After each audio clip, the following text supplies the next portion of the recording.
இந்த கோயில் குபேரனுக்கும் குபேரனோட குழந்தைகளுக்கும் அருள்பாலித்த இடம் என்று தலவரலாறு சொல்கிறது. திருமண தடையின் தீங்குதலுக்கு குழந்தை பெரியவர்களுக்கு தலமா அறிவிக்கப்படுகிறது. நவகிரகம் ஒவ்வொன்று அது திசையை பார்த்திருக்கும். ஆனா நமது திருக்கோயில்ல நடுப்புற சூரியன் இருக்கும். மற்ற எல்லா தெய்வங்களும் அவர் உள்நோக்கி பார்த்தது மட்டும் இல்லாமல் நவகிரகத்துல சனீஸ்வரனுக்கு வலது பக்கத்தில் இருந்த ராகுவும் இடது கேதுவும் இருக்கும். மாறாக இந்த கோயில் மாறி இருக்கிறது. ராகு இருக்க வேண்டியது கேதுவும், கேது இருக்க வேண்டியது ராகுவும் இருக்கிறது.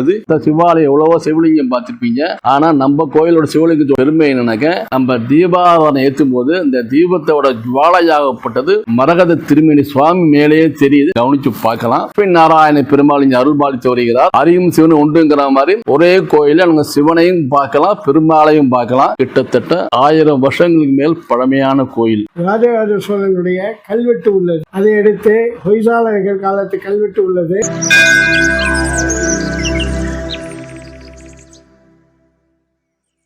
அரகர நம்ம பார்வதி பதையே, அரகர மகாதேவா, தென்னாடுடைய சிவனே போற்றி. குருபியோ நமக. நான் இப்பொழுது நமது லால்குடி வட்டம் நன்னிமங்கலம் கிராமத்தில் எழுந்தருளியுள்ள அருள்மிகு மீனாட்சி சுந்தரேஸ்வரர் திருக்கோயிலிருந்து நாங்கள் பேசுகிறோம். இந்த கோயில் குபேரனுக்கும் குபேரனோட குழந்தைகளுக்கும் அருள்பாலித்த இடம் என்று தலவரலாறு சொல்கிறது. அது மட்டும் இல்லாமல் இந்த கோயில் திருமண தடையின் தீங்குதலுக்கு குழந்தை பெரியவர்களுக்கு ஆகியவற்றை நீக்கும் தலமாக அறிவிக்கப்படுகிறது. மேலும் சிறப்பாக எல்லா கோயிலும் அனைத்து கோயிலும் நீங்கள் பார்த்துருப்பீங்க. நவகிரகம் ஒவ்வொன்று அது திசையை பார்த்து கிழக்கு மேற்கு வடக்கு தெற்கு பார்த்துருக்கோம். ஆனால் நமது திருக்கோயிலில் நடுப்புற சூரியன் இருக்கும். மற்ற எல்லா தெய்வங்களும் அவர் உள்நோக்கி பார்த்தது மட்டும் இல்லாமல் நவகிரகத்தில் எப்பொழுதுமே சனீஸ்வரனுக்கு வலது பக்கத்தில் இருந்த ராகுவும் இடது கேதுவும் இருக்கும்.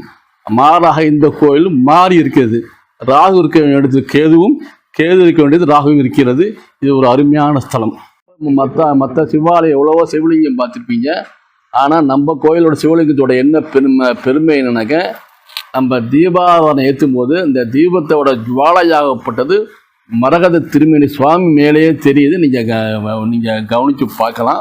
சிவலிங்கத்தில் ருத்ரபானம் மரகத திருமேனி என்று அருளோட சொல்லப்படுகிறது. அது மட்டுமல்லாமல் இந்த கோயிலில் உள்ளவே லட்சுமி நாராயண பெருமாள் இங்கே அருள்பாலித்து வருகிறார். அது இந்த கோயிலுக்கு ஒரு மிக மிக சிறப்பான அரியும் சிவனும் உண்டுங்கிற மாதிரி ஒரே கோயிலில் நம்ம சிவனையும் பார்க்கலாம், பெருமாளையும் பார்க்கலாம். இந்த கோயில் அவளுக்கு தனி சன்னதி இருக்கு. அது மட்டும் இந்த கோயிலில் அருள்மிகு விநாயகர், சுப்பிரமணிய சன்னதி, தட்சிணாமூர்த்தி சன்னதி, துர்கை சன்னதி, சண்டிகேஸ்வர சன்னதி, நவகிரகம், செந்திலாண்ட சன்னதி, பைரவ சன்னதி, இந்த குபேர குழந்தைகளுக்கு சன்னதி ஆகிய இவ்வளவு சன்னதிகள் இருக்கிறது. இந்த கோவிலில் ராஜராஜ சோழனுடைய கல்வெட்டு உள்ளது.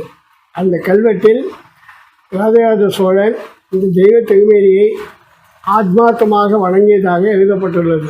மேலும் இந்த கோவிலுக்கு பாடகம் என்னும் வாத்தியம் வாசித்து நடனமாட பெண்மணியை நியமித்து அந்தாவிடக்கு மற்றும் பல விளக்குகளுக்கு தானம் கொடுத்து நிலங்கள் பல கொடுத்ததாக குறிப்பிடப்பட்டுள்ளது. அதையடுத்து ஹொய்சாலர்கள் காலத்து கல்வெட்டு உள்ளது.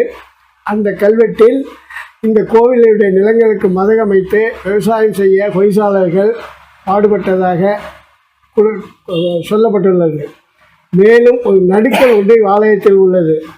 அந்த நடுக்கல்லானது கிபி 862ஆம் ஆண்டு பல்லவர் காலத்து நடுக்கல்லாகும்.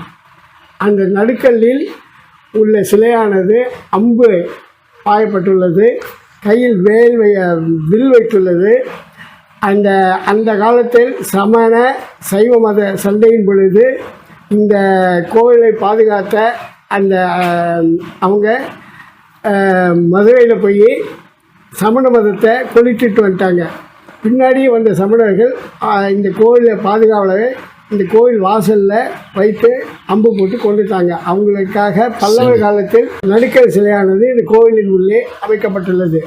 இதையெல்லாம் வைத்து பார்க்கும் பொழுது இந்த திருக்கோயிலானது கிட்டத்தட்ட 1700 ஆண்டுகளுக்கு முற்பட்டதாக உள்ளது என்று நம்பப்படுகின்றது. சிலையானது மரகதம் என்று பொதுமக்களால் சொல்லப்படுகின்றது. ஏனென்றால் கல்லானது கரும் பச்சை நிறத்தில் உள்ளது, லிங்கமானது கரும் பச்சை நிறத்தில் உள்ளதால் என்று சொல்லப்படுகின்றது, பொதுமக்களால் அழைக்கப்படுகின்றது. பல்லவ காலத்தில் வைக்கப்பட்டுள்ள அந்த சிலையானது சக்தி முத்த தேவர் என்ற பெயர் எழுதப்பட்டுள்ளது.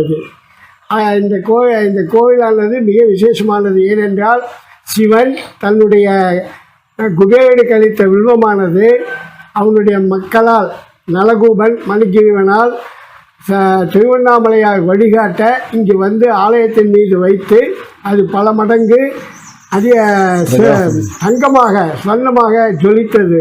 மேலும் இந்த ஆலயத்தினுடைய மிக மிக முக்கியமான விசேஷம், நம்முடைய முன்னோர்கள் நம்முடைய சந்ததிகள் சம்பாதிக்கக்கூடிய சொத்துக்களில் நம்மளுக்கு அறியாமல் நம்மளுக்கு தெரியாமல் அதர்மம் கலந்து விடும்.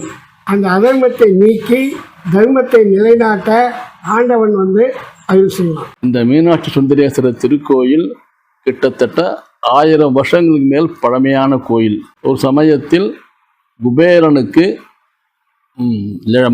மகாலட்சுமி அருளிய வில்வதளத்தை அவர் வந்து பூலோகத்தில் உள்ள அனைத்து சிவாலயங்களுக்கும் சென்று பூஜை செய்த வண்ணம் அவர் ஒரு மகிழ்ச்சியை அடைந்தார். அந்த அர்த்தத்தை தமது குழந்தைகளுக்கும் தெரிவிக்க வேண்டி குபேரனுடைய குழந்தைகள் நலகூப்பன் மணிகிரன் ஆகிய 2 குழந்தைகளையும் பூலோகத்திற்கு சென்று சிவனை அருள்பளிக்குமாறு கேட்டுக்கொண்டனர். அதன்படி அவள் இருவரும் பிரபஞ்சத்தில் உள்ள அனைத்து சிவாலயங்களிலும் சென்று பூஜை செய்த போது ஒரு சமயம் அவர் திருவண்ணாமலைக்கு கிரிவல தண்டை அன்றைக்கு செல்லும்போது அசரீர் வாயிலாக ஒரு குரல் வந்து, நான் சென்னிவள நாட்டில் சோழவள நாட்டில் உள்ள மரகத திருமேனியாய் உள்ள சிவலிங்கத்தில் இருக்கிறேன், என்னை வந்து பூஜித்தால் உங்களுக்கு அங்கு விஷயம் கிடைக்கும் தெரியும்.